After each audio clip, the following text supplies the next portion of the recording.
함께 말씀을 나누겠습니다. 오늘은 내가 내게 명령한 것을 다 말하라, 이런 제목을 가지고 예레미야 1장 11절에서 19절 말씀을 나누도록 하겠습니다. 우리가 지난 주간부터 예레미야서를 묵상하기 시작했습니다. 어떤 분들은 구약 성경의 예언서 또는 선지서가 묵상할 때가 되면 약간 마음에 부담이 되는 분들이 있는 것 같아요. 이것도 잘 모르고 또 읽어도 잘 해석이 안 되고 또 이 부분이 어떤 말씀을 하는지 잘 알 수 없겠다, 이런 생각을 드는 경우가 있어서 진작에 이렇게 겁을 먹고 묵상하는 걸 포기하거나 그런 분들도 있는데, 사실은 예레미야서나 성경에 있는 말씀이 굉장히 어려운 말씀들이 아니거든요. 물론 2000년, 3000년 전에 쓰여졌던 성경이 이 시대에 우리에게 똑같이 맞아떨어지는 않겠습니다만, 그때의 상황을 우리가 배경을 또 이해하면서 묵상한다면 그렇게 또 어렵지만은 않은 말씀입니다. 구약 성경에는 여러 선지서 또는 예언서, 이 선지서라고 부르기도 하고 예언서라고 부르기도 하는데, 이 선지서, 예언서가 여러 개가 있지만 보통 대선지서, 소선지서라고 나눕니다. 근데 보통 어떤 위대한 선지자이기 때문에 대선지서나 아니면 좀 조물하기 선지자니까 뭐 소선지서나 이렇게 나누는 게 아니라, 그 내용이 많으면 대선지서, 내용이 좀 짧으면 소선지서, 이렇게 나누어서 분류를 하게 되는데, 이사야서라든지 아니면 예레미야서라든지 이런 말씀은 대선지서, 분량이 굉장히 많기 때문에 대선지서에 해당되는 그런 말씀입니다. 대부분의 선지서나 예언서를 읽다 보면 암울한 내용을 많이 담고 있는 것을 발견하게 됩니다. 아마 예언서나 선지서 읽으면서 굉장히 경쾌하고 기쁘고 행복한 마음을 갖게 하는 예언서는 거의 없는 것 같습니다. 대부분은 굉장히 암울하고 또 굉장히 많은 부담을 갖게 하는 그런 말씀들로 기록되어 있습니다. 이스라엘과 유다 백성이 지은 죄로 인해서 하나님께서 심판하시겠다 라는 것이 대부분의 예언서, 선지서에서 담고 있는 말씀이거든요. 너희들 죄를 지었어. 그러니 너희는 하나님의 심판을 당할 수밖에 없을 거야. 그러니까 회개해. 이것이 예언서 또 선지서들의 대표적인 메시지이거든요. 하나님의 심판을 이야기하는데 경쾌하고 즐거울 수는 없잖아요. 야단을 치면서 뭐 웃으면서 재미있게 농담처럼 할 수는 없는 것 아닙니까? 그러니까 엄중하게 증거되는 말씀이다 보니까 조금 무거운 부분이 있고 또 어려운 부분도 있을 것입니다. 예레미야서도 마찬가지입니다. 예레미야 선지자는 남한국 유다의 요시야 왕 때 예언을 시작합니다. 요시야 왕 때에 특별히 기원전 BC 627년부터 예언을 시작을 합니다. 예레미야는 제사장의 자녀입니다. 제사장의 아들이고, 그러니까 제사장의 직분을 아마 가진 자였을 것입니다.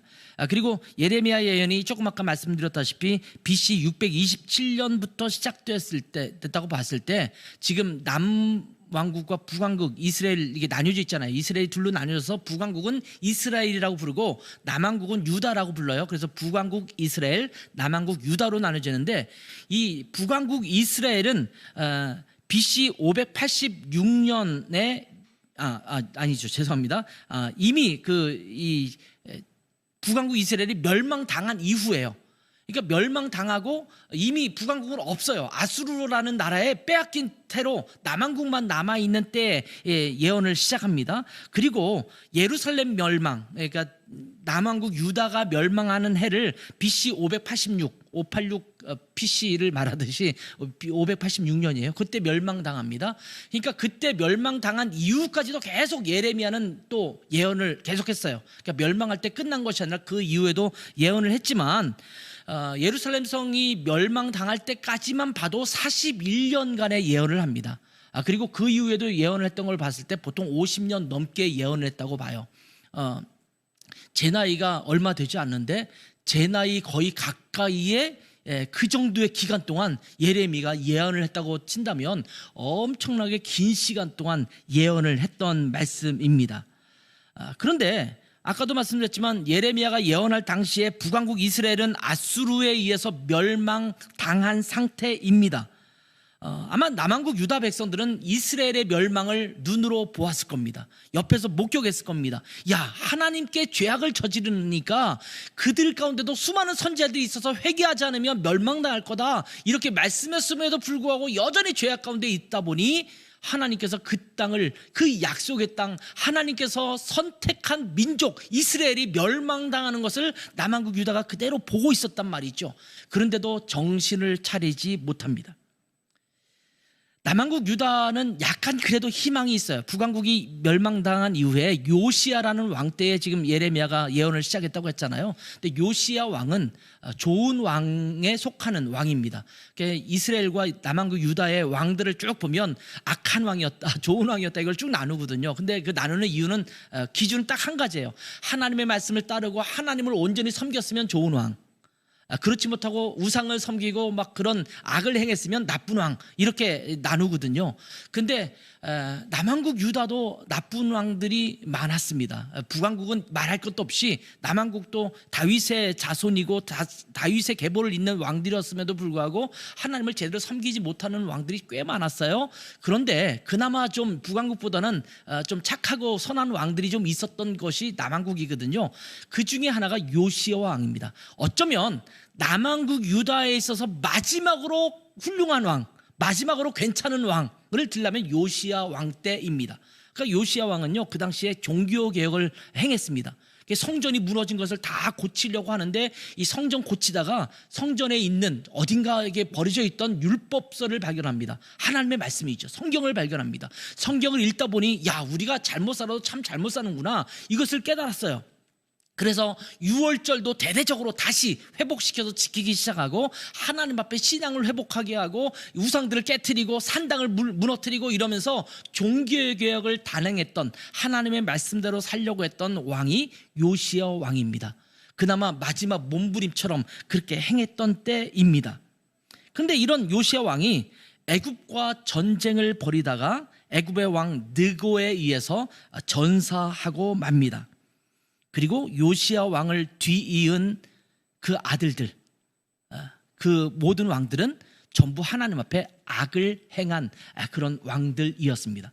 그러니까 유다의 역사를 쭉 보면 마지막으로 종교개혁을 하고 정말 희망을 가질 수 있는 그런 상황이 다 무너져 내리고 이제는 아무런 시대가 열리게 되는 때에 예레미야가 나타나서 말씀을 전하기 시작한 것입니다.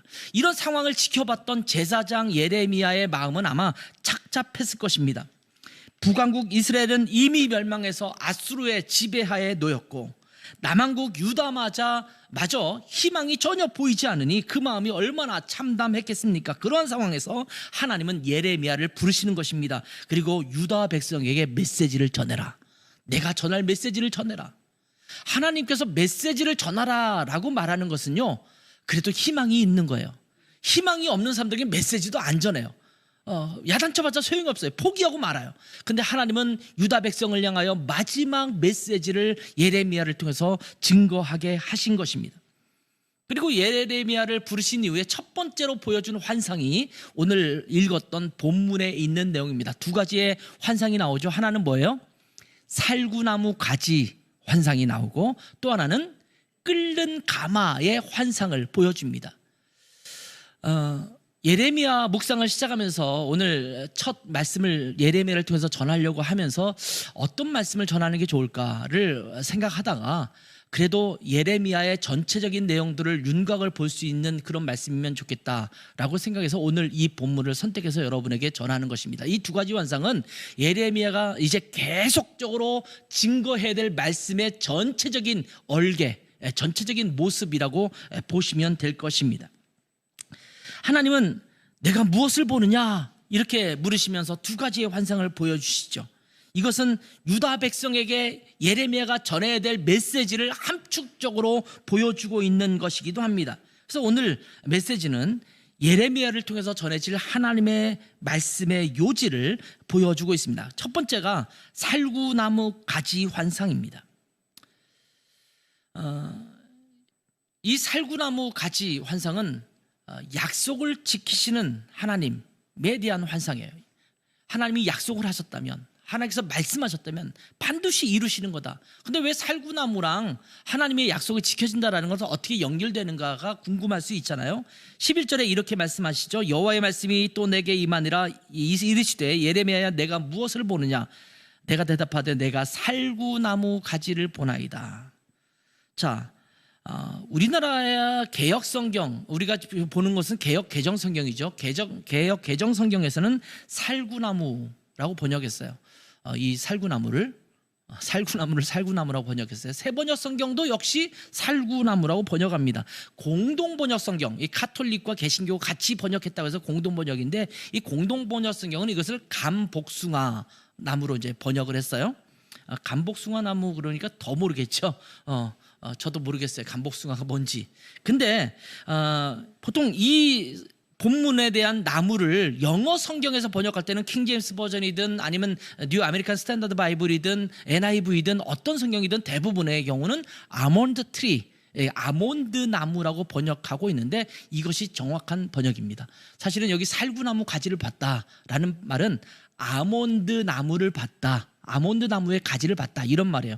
성경에, 구약 성경에 특별히 나오는 살구나무, 여기 보면 그 성소에 이렇게 맨홀에 불꽃이라고 등불을 만들잖아요. 거기에 조각을 새길 때 살구나무 가지를 새기라고 하거든요.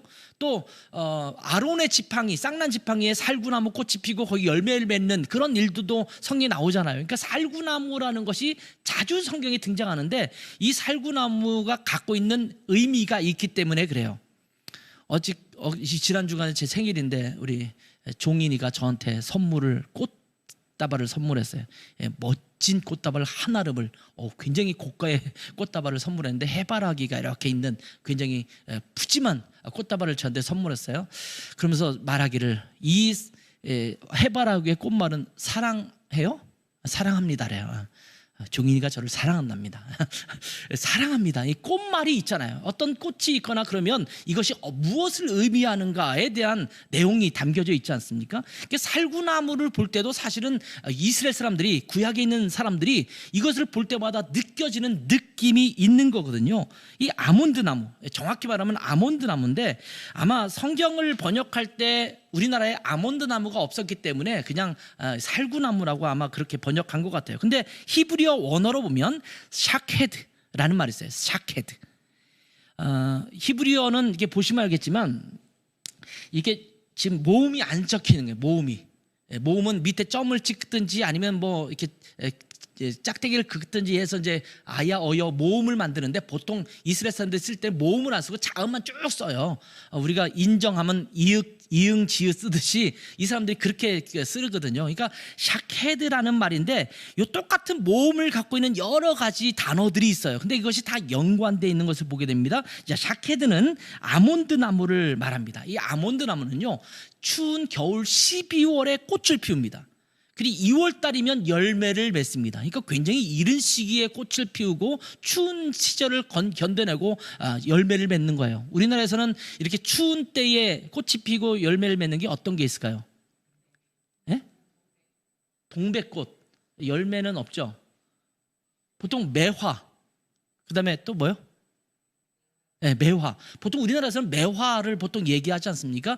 그런 것처럼 추운 계절이 지나고 혹독한 겨울을 견뎌내서 가장 먼저 그 시련과 아픔을 이기고 꽃을 피우고 열매를 맺는다, 이런 의미로 볼 때 보통은 혹독한 시련을 이겨낸 부활, 또한 깨어남, 이런 것들을 상징하는 나무로 보게 되는 것이 이제 이런 나무예요. 그래서 독일어 성경에서는, 독일어 루터가 번역한 독일어 성경에서는 이 살구나무를 아이넨 에어 박셴덴 슈바이크 이렇게 썼어요. 슈바이크라는 것은 가지라는 뜻. 아인 백셴이라는 말은 깨어난다라는 거예요. 그래서 각성나무 가지라고 루터가 번역을 했어요.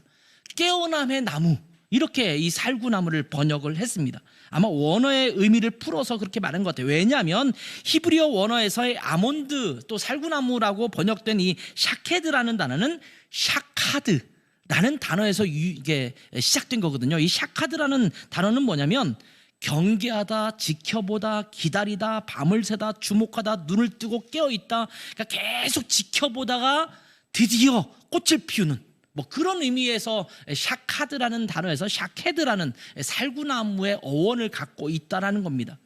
그러니까 이 나무가 갖고 있는 상징적인 의미를 여러분 깨닫겠죠. 아, 이것은 혹독한 겨울, 시련을 견디고 꽃을 피우는, 그래서 지켜보고 깨어나는 그런 모습을 보여주는 겁니다. 더군다나 이 샤케드라는 단어는요 12절과 연관돼서 이야기합니다. 이게 보통 성경에도 언어 유희라고 비슷한 단어를 서로 이렇게 이야기하면서 같은 비슷한 것들을 이야기하는 것이 언어 유희라고 말하지 않습니까? 그런 것처럼 사용된 단어가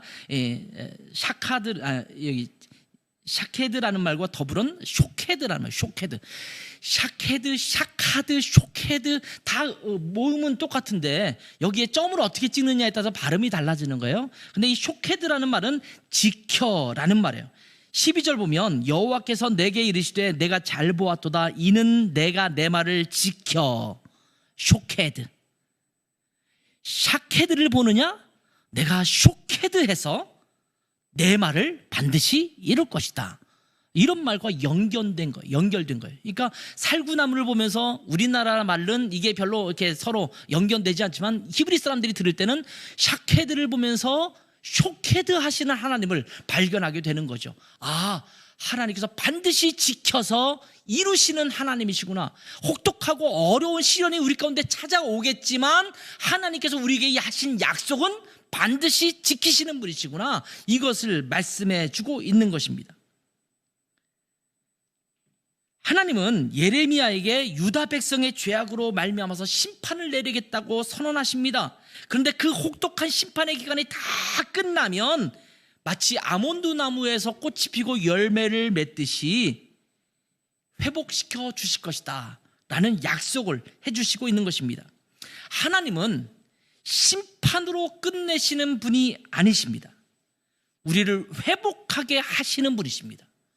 보통 우리가 종말의 때를 얘기할 때 하나님의 심판이 다가온다, 마지막 때가 온다, 종말이 온다 이렇게 얘기할 때 우리는 암울한 마음을 갖고 있잖아요. 근데 하나님께서 우리 가운데 주시는 종말은 종말로 끝나지 않습니다.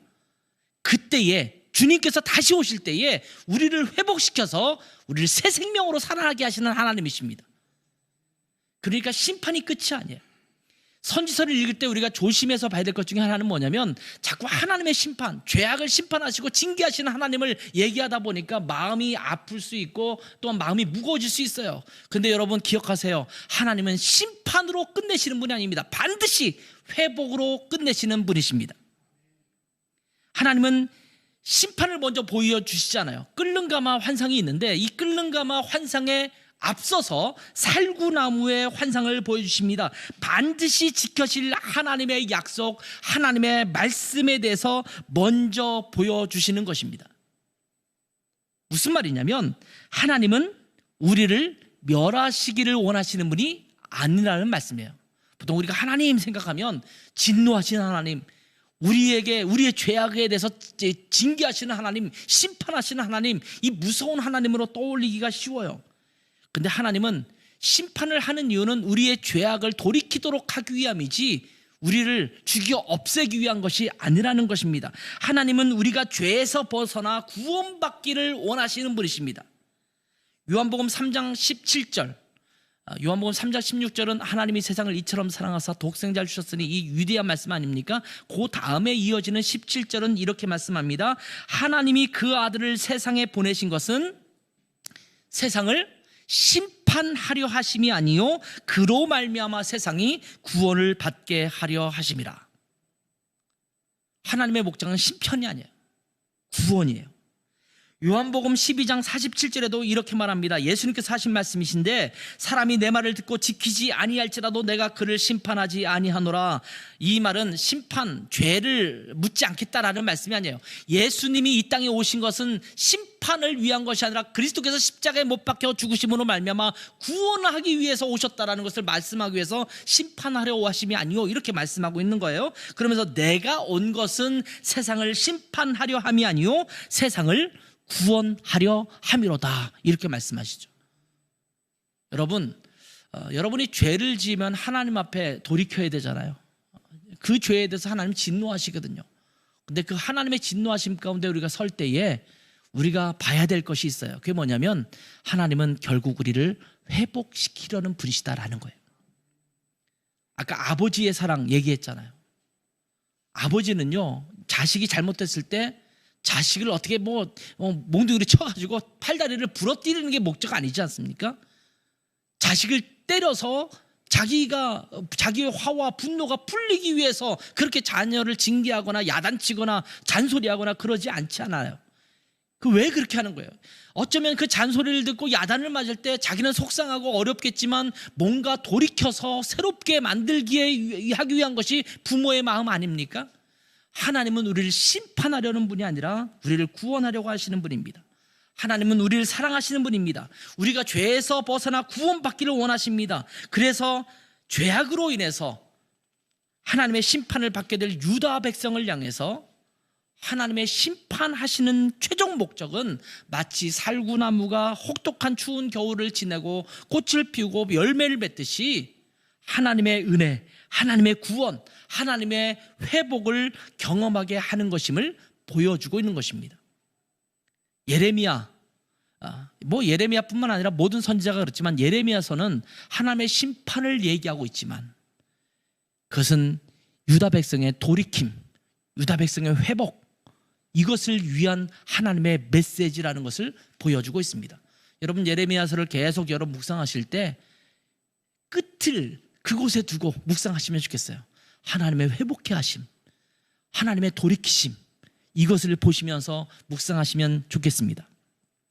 자, 두 번째 환상은요, 끓는 가마 환상입니다. 이 끓는 가마 환상은요, 죄악을 심판하시는 하나님에 대한 모습을 보여주고 있습니다. 자, 이 끓는 가마가요, 근데 예레미야가 봤을 때 어떻게 보이냐면 북에서부터 기울어진 모습이에요.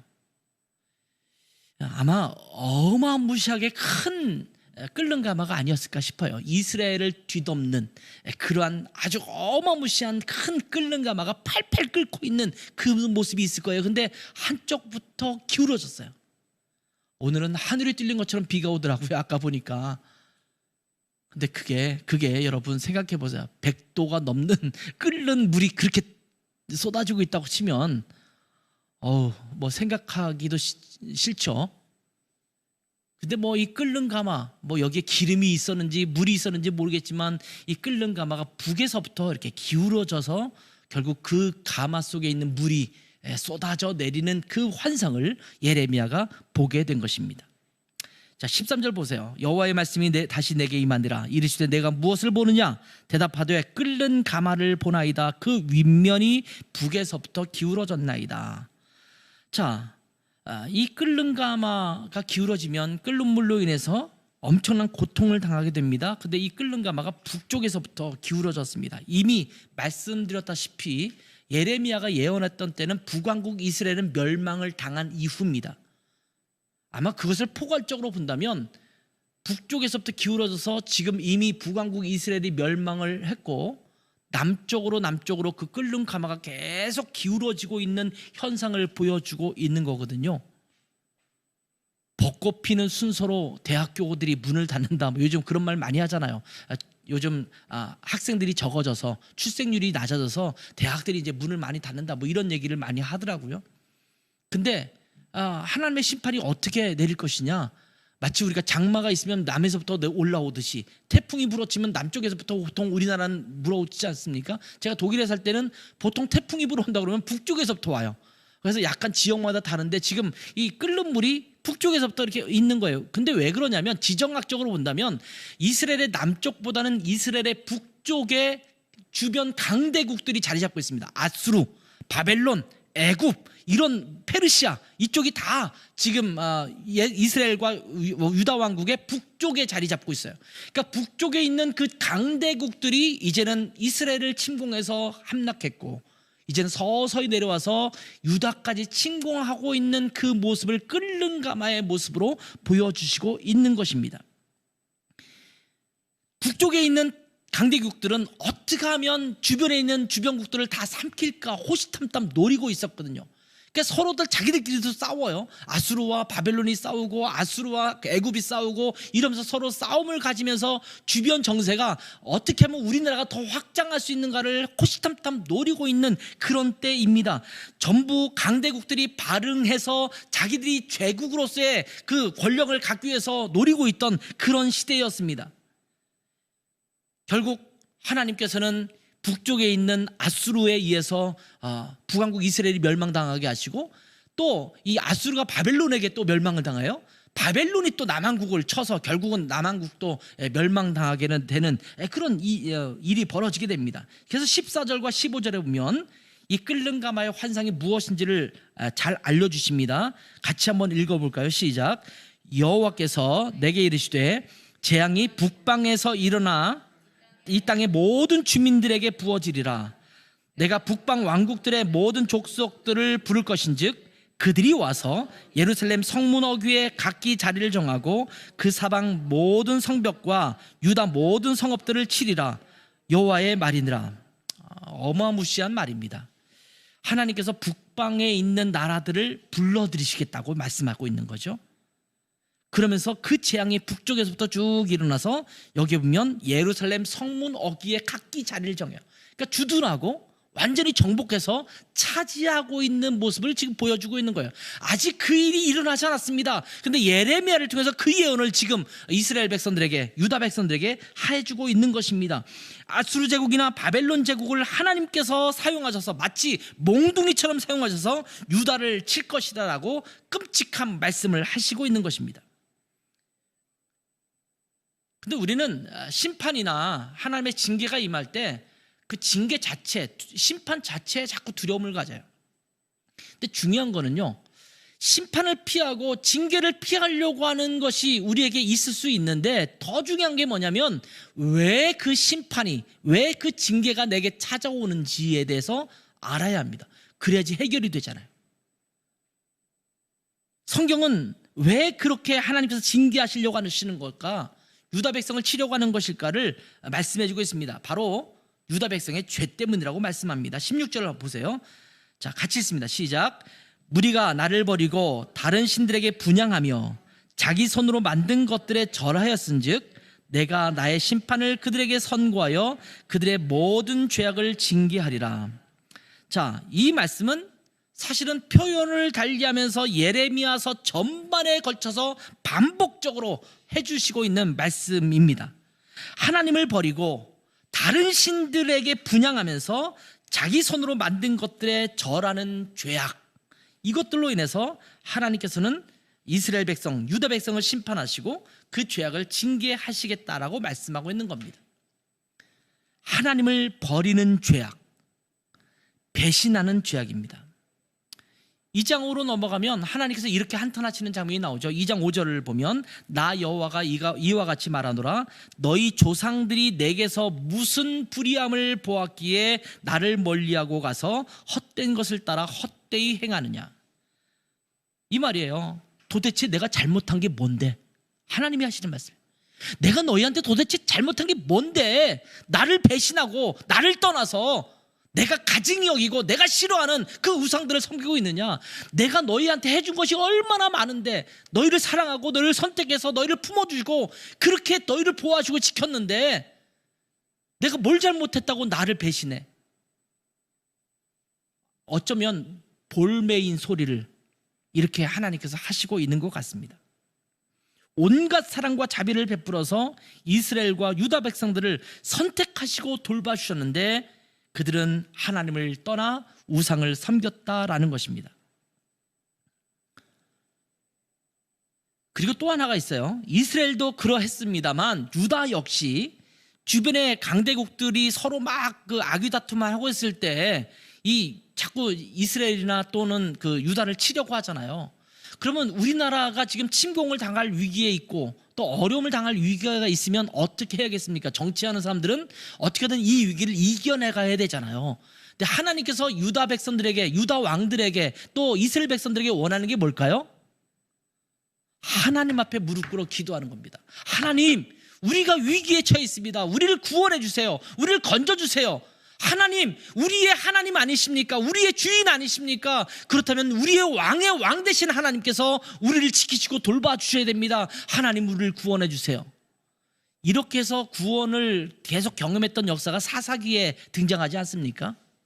하나님께 간구하고 하나님의 능력으로 말미암아 주변 국들을 물리쳤습니다. 출애굽의 역사도 그런 역사입니다. 그런데 이들이 했던 일은 뭐냐면, 아수르가 우리를 치려고 하면 그 주변에 다른 강대국인 애굽의 손을 빌리려고 해요. 애굽에 찾아가지고 우리를 좀 도와줘. 아수르가 날 치려고 한대. 이러면서 이쪽과 동맹을 맺으려고 해요. 또 애굽이 나를 치려고 하면 이쪽 가서 기대면서 우리를 좀 도와줘. 우리가 흔히 말하는 외교 정책을 지금 하고 있는 것처럼 보이지만, 그들이 간구했던 것은 뭐냐면 하나님의 백성이고 하나님이 선택하신 하나님의 나라라고 한다면 하나님께 구해야 되거든요. 근데 여전히 우상을 섬기면서 우상에게 빌면서 우리를 구원해달라고 요청하고, 그리고 주변 나라들을 의지하는 모습을 보이고 있었던 것이 그 시대의 이스라엘과 유다의 행동이었습니다. 이스라엘과 유다는 그 당시에 국제정세나 군사력이 약화되는 그런 국력 약화 때문에 무너져 내린 것이 아니라 하나님을 의지하지 않는 죄 때문에 결국 심판에 이르게 된 것입니다. 여러분, 살다 보면요, 경제적으로 좀 어려울 때가 있잖아요. 좀 허덕일 때도 있어요. 아니면 어떤 사람과의 관계들이 자꾸 꼬이고 안 될 때가 있을 수 있어요. 아니면 내 신체 능력이나 질병이나 이런 것 때문에 내가 고달프고 힘든 상황을 겪을 수도 있습니다. 살다 보면 위기의 상황을 겪을 때가 있어요. 주변 정세가 안 도와주는 것처럼 참 힘들다, 여러 가지로 어렵다라고 느껴질 때도 있습니다. 그럴 때마다 우리는 무엇을 추구합니까? 좀 돈을 많이 벌려고 하죠. 어떻게 하면 부동산에 이동이 되고 주식에 이동이 되고 뭐 비트코인 같은 것들이 어떻게 활용된지를 보고 거기서 내가 돈을 좀 얻으려고 하는 노력을 기울일 수도 있어요. 좋은 직장을 얻는 것, 안정된 가정을 꾸리는 것, 아니면 나의 어떤 어려움들을 도와줄 수 있는 어떤 힘 있는 사람들, 뭐 내가 질병을 갖고 있으면 탁월한 의사를 선택한다든지, 이런 것들이 우리 삶 가운데 끊임없이 찾아올 수 있는 것 아니겠습니까? 이것이 우리의 모습입니다.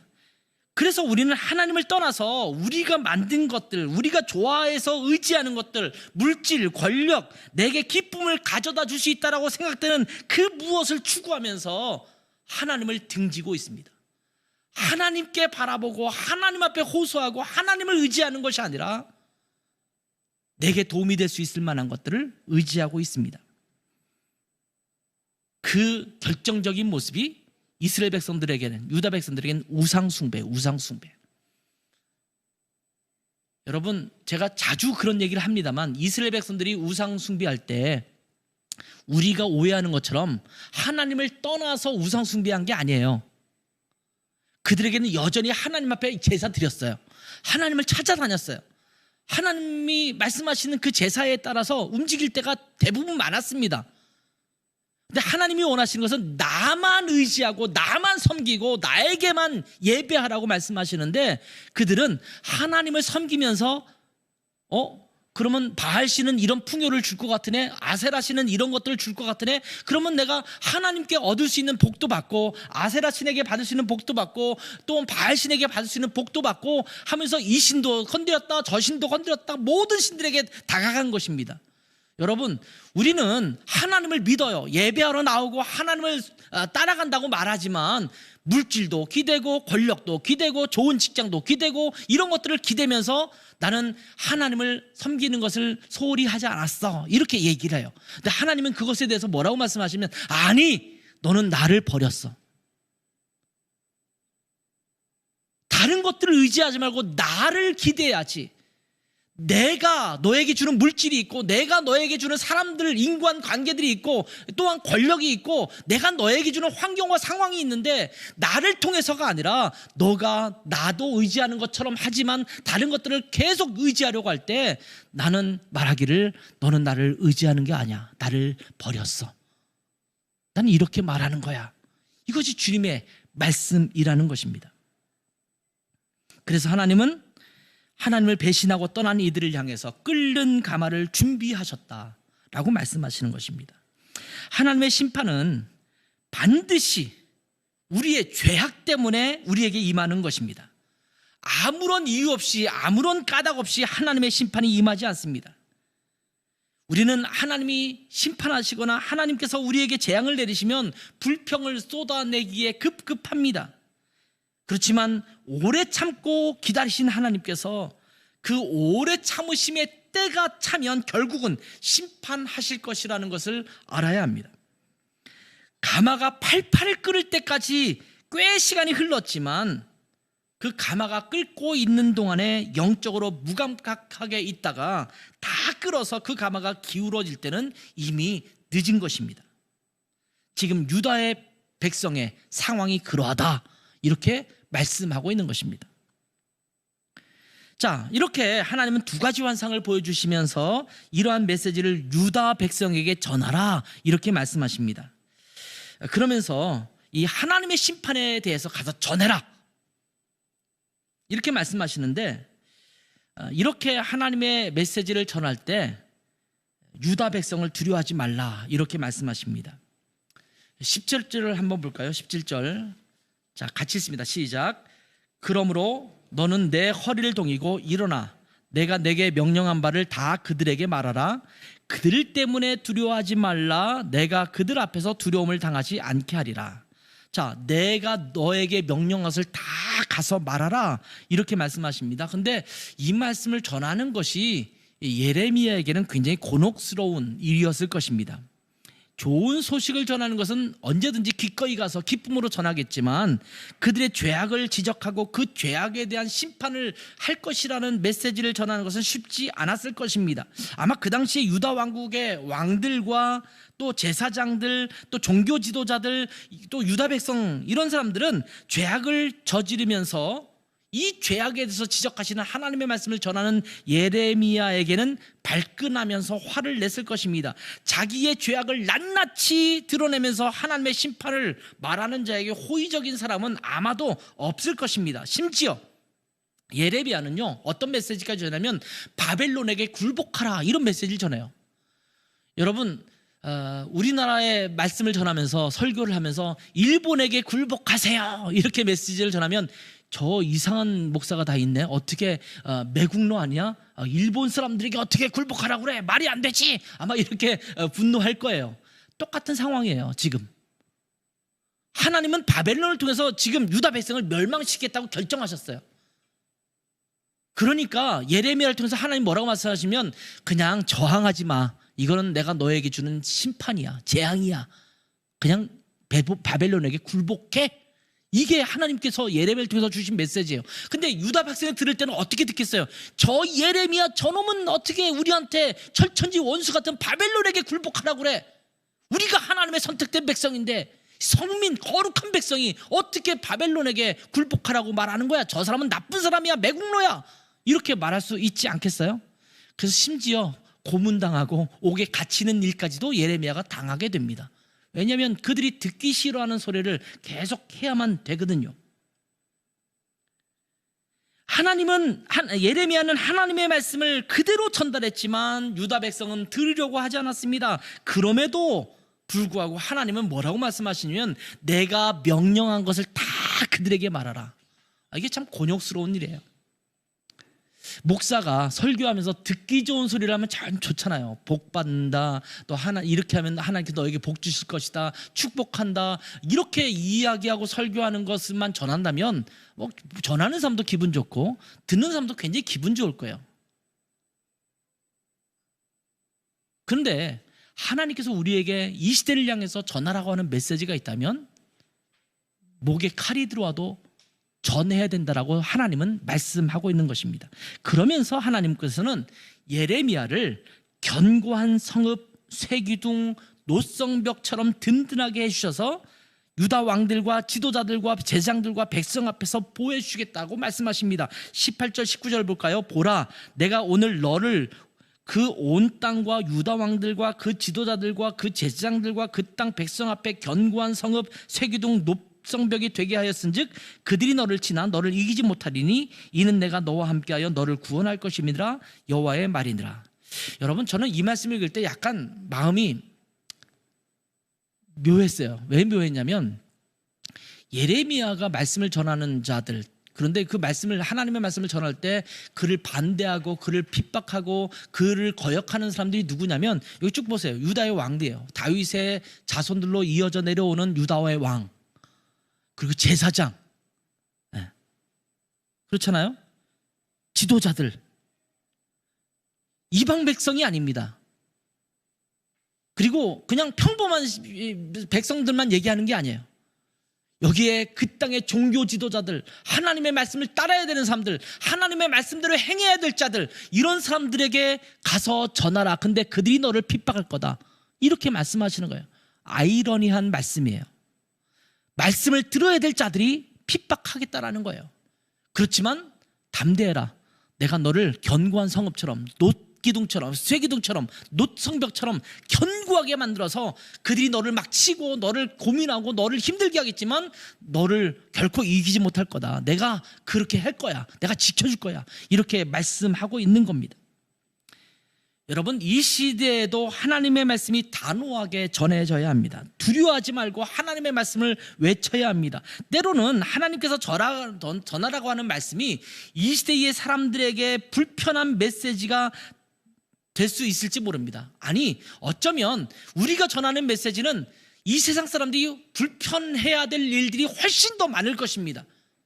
자기의 가치관과 자기의 이익과 자기의 존엄성과 이런 것들을 추구하는 자들에게 하나님의 말씀 그대로를 전하면, 야, 이거는 우리에게 불편한데, 우리가 원하는 게 아닌데, 이렇게 말할 거예요. 여러분, 오늘 아침에 여러분 말씀 묵상하셨는지 모르겠지만 그들에게 뭐라고 말씀하시냐면 2장 19절인가 그 이후에 뭐라고 말씀하시냐면, 이스라엘 백성들이 하나님을 멍에처럼 여겨요. 하나님께서 나를 결박하고 나를 족쇄를 치었다라고 생각하는 거예요. 그래서 하나님을 떠났다, 이런 말씀이 오늘 아침 묵상에 나오거든요. 하나님은 그들을 보호하고 그들을 지켜주시고 하나님이 이 땅을 만드신 그 창조의 목적대로 살도록, 하나님께서 기뻐하시는 그런 백성으로 살도록 그렇게 말씀해 주셨는데, 그 말씀이 부담이 되고 불편해지고 그것이 나의 족쇄가 되고 나의 멍에가 됐다라고 그들은 생각하면서 하나님을 떠나고 자기들이 원하는 우상을 섬겼다라고 말씀하고 있는 거거든요. 그렇지만 하나님께서 주시는 진리의 말씀이라면 우리는 담대히 전하는 자들이 되어야 합니다. 그리고 우리가 그리스도인이라면, 여러분 중에 나 설교자도 아니고 내가 뭐 말씀을 전하는 사람도 아닌데 뭘 내가 그렇게까지 뭐 이렇게 생각할지 모르지만, 여러분에게 있는 것이 있어요. 그리스도인이라면 그러한 하나님의 메시지를 보여주는 삶을 살아야 합니다. 여러분의 모습을 가지고 그렇게 살아가야 돼요. 제가 지난번에도 한번 잠깐 얘기했지만 나는 솔로라는 것을 제가 본다고 말씀드렸잖아요. 요번 지금 혹시 보시는 분 있으세요? 이번 기수에 쭉 진행되는데 거기에 한 사람이 자꾸 눈에 띄어요. 그 사람이 이제 예수 믿는 사람이에요. 예수 믿는 골수분자, 그들이 이제 생각할 때 골수분자예요. 그러니까 계속 그 사람에게 나오는 질문은 뭐냐면, 이럴 때 당신은 그래도 교회 가겠냐, 이런 질문이에요. 여자애들이 자꾸 이 남자한테 질문하는 거예요. 그러면서 아프면 어떻게 하겠어요? 내가 막 힘들게 너무 아파요. 그런데 교회 갈 거예요, 말 거예요? 이러지 질문을 해요. 그러니까 그것이 계속 호기심이에요, 관심이에요. 그러니까 그 남자가 그렇게 말하더라고요. 최선을 다해서 간호해주고 그런 다음에 교회 가겠다, 이렇게 얘기하더라고요. 그러니까 그 친구 장면은 많이 등장도 안 시켜요, 여기에서도. 근데 제가 오늘 아침에 여러분에게 신선한 빵을 먹이겠다고 제 아내가 코스트코를 아침 일찍 가서 이렇게 빵을 사다가 가져오자, 이래서 아침 일찍 제가 10시에 문을 여니까 쫙 갔어요. 이 코스트코를, 일산점을 중심으로 삥 둘러서 차들이 거기 주차장 들어가려고 줄 서 있는 거예요. 제 아내 먼저 내리고 막 들어가서, 저는 주차하기도 전에 전 사오고 막 그러긴 했는데 그 기다리는 시간이 엄청났거든요. 제가 어떤 생각을 했냐면, 야, 이 코스트코 이런 장을 보러 간다든지 자기가 좋아하는 걸 한다면 저렇게 줄을 서서라도 해야 된다고 말하고, 나는 그래도 이거는 꼭 할 거예요, 이렇게 말하는 부분에서는 사람들이 너 그거 참 좋아하는구나, 이걸로 끝나는데, 나는 그래도 교회 갈 거예요 그러면 사람들이 왜 교회는 너 왜 그러는 거야? 왜 고집부려? 이렇게 말한다는 거예요. 다른 건 존중해줘요. 다른 자기 취미 생활을 위해서 그렇게 줄 서고 난 그거는 귀엽고 무조건 어떤 날이라도 난 수영장 가야 돼. 어떤 날이라도 난 등산해야 돼. 비가 와도 등산하고 비가 와도 난 자전거 타야 돼. 이런 거에서는 와 대단하다. 당신의 열정 대단합니다. 이렇게 얘기하거든요. 그 나는 솔로에서도요. 어떤 사람들은 헬스장에 가는 것이 거의 중독처럼 매일 가는 루틴으로 있는 사람이 있었어요. 근데 그 사람들은 다 어떤 일이 있어도 나는 헬스장 갑니다. 그랬더니 박수 쳐줘요. 근데 나는 어떤 일이 있어도 교회 갑니다. 그러니까 이렇게 쳐다봐요. 잣대가 달라요. 그럴 수 있잖아요. 어떤 일이 있어도 저 사람은 믿음을 가지고 저렇게 가는구나. 인정해줘야 되는데 신앙적인 부분에서는 아니 왜 굳이 너무 빠진 것 아니야? 이렇게 얘기해요. 다른 걸 하면 그래 너 대단하다. 열정이 있구나. 이렇게 본단 말이죠. 내 삶이 저는 그 친구를 보면서 나는 솔로에서 보면서 이 사람은 그래도 뭔가 심지를 견고하게 자기가 굽히지 않는 뭐가 있구나. 그렇다고 지혜롭지 않거나 아니면 사람이 못됐거나 그러잖아요. 정말 사람이 좋고 저 사람은 인정할 만한 삶이 되겠다. 저기서 못 찾아도 어디선가 배우자를 찾을 수 있겠구나. 이런 마음이 들더라고요. 사람들은 불편할 수 있고 또 상황에 따라 거부당할 수도 있고 심할 때는 핍박을 받을 수도 있겠지만 하나님께서 주신 말씀을 전하는 자들, 하나님께서 주신 말씀대로 살아가는 자들을 보호하시겠다. 노성벽이 되게 하겠다. 세기둥이 되게 하겠다. 견고한 성읍처럼 되게 하겠다. 이렇게 말씀하고 있는 겁니다. 그러니까 여러분 두려워하지 마세요. 세상에서 말씀대로 살아가는 것을 두려워하지 마세요. 세상에서 하나님께서 주신 말씀을 이야기하는 것에 대해서 두려워하지 마세요. 우리는 라이트하우스 고향입니다. 세상에 빛을 비추는 교회가 되어야 합니다. 바른 길을 알려주는 교회가 되어야 합니다. 세상의 흐름에 편승할 것이 아니라 이 어두운 세상에 하나님의 말씀을 담대히 전하는 교회가 되어야 될 줄 믿습니다. 사람들이 이 복음에 대해서 마음이 닫혀있는 이 시대에 담대히 복음을 외치는, 복음의 진리를 외치는 그런 삶이 되기를 바랍니다. 우리는 이 세상의 라이트하우스이기 때문입니다. 기도하겠습니다. 하나님께서 주신 말씀대로 살아가는 삶, 하나님께서 주시는 말씀이 있으면 그 말씀을 그대로 말할 수 있는 삶, 그리고 그대로 행할 수 있는 삶이 우리 라이트하우스 고향에서 보여지게 하옵소서. 우리 라이트하우스 고향교회에 속해 있는 우리 모든 성도들에게서 그들의 삶 가운데서 보여지게 하옵소서. 그래서 주님께서 주신 말씀대로 살아가는 이 세상에 사람들이 볼 때마다 저들은 하나님의 말씀대로만 살아가는 자들이구나 라고 그렇게 인정받을 수 있는 자들 될 수 있도록 은혜 주시기를 원합니다. 예수님의 이름으로 기도했습니다. 아멘.